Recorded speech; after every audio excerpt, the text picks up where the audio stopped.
everyone, perkenalkan kami dari kelompok 10 Bahasa Inggris Geografi kelas B 2024. Saya bernama David Ferdinand Pangaribuan dengan NIM 324333101. Saya Natalia Syagian dengan NIM 3243131118. Di sini kami akan membuat video pembelajaran mengenai do, does, did, dan don't. Selamat menyaksikan. Baik, di sini saya akan menjelaskan penggunaan do dan does.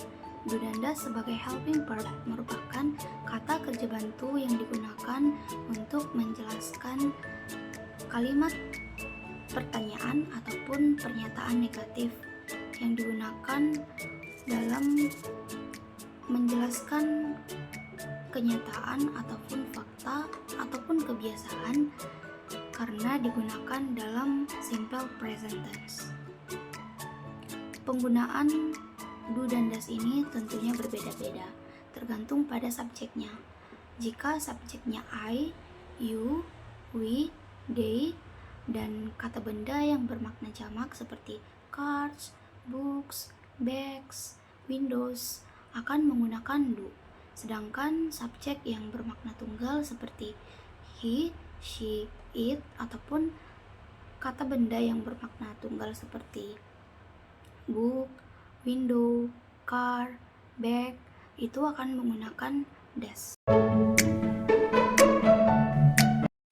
Untuk pernyataan negatif menggunakan rumus subject plus do or does plus not plus verb 1. Sedangkan pada kalimat pertanyaan itu menggunakan rumus do or does plus subject plus verb 1. Untuk yang pertama, karena subjeknya adalah she, maka kita menggunakan does. Yang kedua, karena subjeknya adalah they, maka kita menggunakan do.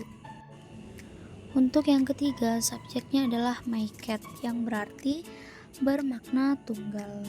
Jadi, kita dapat mengisinya dengan does not ataupun doesn't. Untuk nomor 4, subjeknya adalah we, maka kita dapat mengisinya dengan do not ataupun don't. Untuk nomor 5, subjeknya adalah they, yang berarti kita dapat mengisinya dengan do not ataupun don't. Untuk nomor 6, subjeknya adalah you, maka kita dapat mengisinya dengan do. Nah, pada materi kali ini saya akan membahas tentang cara penggunaan did dan done. Nah, yang pertama ini ada did. Teman-teman tahu nggak sih apa itu did? Did ini adalah bentuk kata kerja lampau pada bahasa Inggris. Did ini sama dengan simple past tense. Nah, did ini juga itu sama juga penggunaannya dengan do dan does. Did ini merupakan bentuk kata kerja kedua, teman-teman. Fungsinya juga sama kayak do dan does, yaitu did ini bisa digunakan untuk kata kerja dan untuk kata kerja bantu. Nah, yang membedakan did dan do dan does ini, teman-teman, yaitu pada subjek. Did ini dia bisa menggunakan semua subjek, teman-teman, sedangkan do dan does dia tidak bisa menggunakan semua subjek. Nah, kita akan masuk pada bagian rumus, teman-teman. Nah, di bagian rumus itu, di kalimat positifnya, did ini menggunakan did plus verb 1. Nah, contohnya itu kayak mereka melakukan beberapa kegiatan pengeditan kemarin. They did some editing jobs yesterday.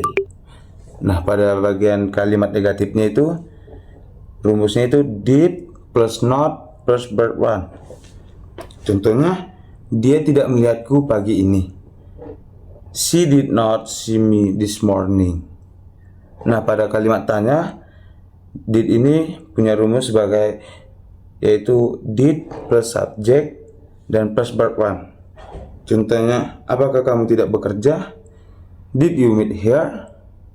Nah, inilah adalah contoh dari penggunaan did, teman-teman. Ini rumusnya kalimat positif ada did plus verb 1. Di bagian kalimat negatif ada did plus not plus verb 1, dan di bagian kalimat tanya ada did plus subject plus verb 1. Nah, kita akan masuk pada bagian kedua, yaitu don't. Teman-teman pernah dengar nggak sih apa itu don't? Nah, don't ini adalah bentuk kata kerja ketiga dalam bahasa Inggris. Don't ini umumnya digunakan dalam percakapan sehari-hari untuk mengatakan bahwa kita melakukan sesuatu atau kita sudah selesai melakukan sesuatu, teman-teman. Don't ini adalah kata kerja past participle. Nah, yang membedakan don't ini juga, teman-teman, dan did tadi kan bisa menggunakan semua subjek, sedangkan pada don't ini tidak semua bisa menggunakan semua subjek. Jadi don't ini terbagi jadi has dan have. Contohnya seperti ini, teman-teman. Nih, ini di bagian have, don't ini memiliki subjek seperti I, you, they. Untuk bagian have, rumusnya itu kayak have plus don't plus object. Contohnya kayak gini, teman-teman.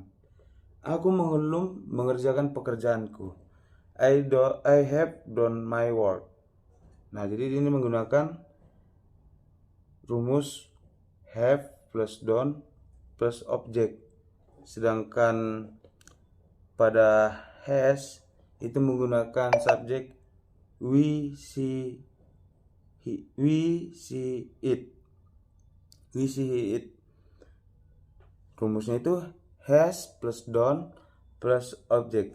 Nah, kita bisa ngambil juga contoh kayak pada kalimat have ini, kayak she done my work. Dia belum melakukan pekerjaannya. Nah, pada kalimat negatifnya, teman-teman, itu menggunakan rumus have atau has plus not plus done plus object. Contohnya seperti dia laki-laki belum menyelesaikan pekerjaannya. Have hasn't done his work.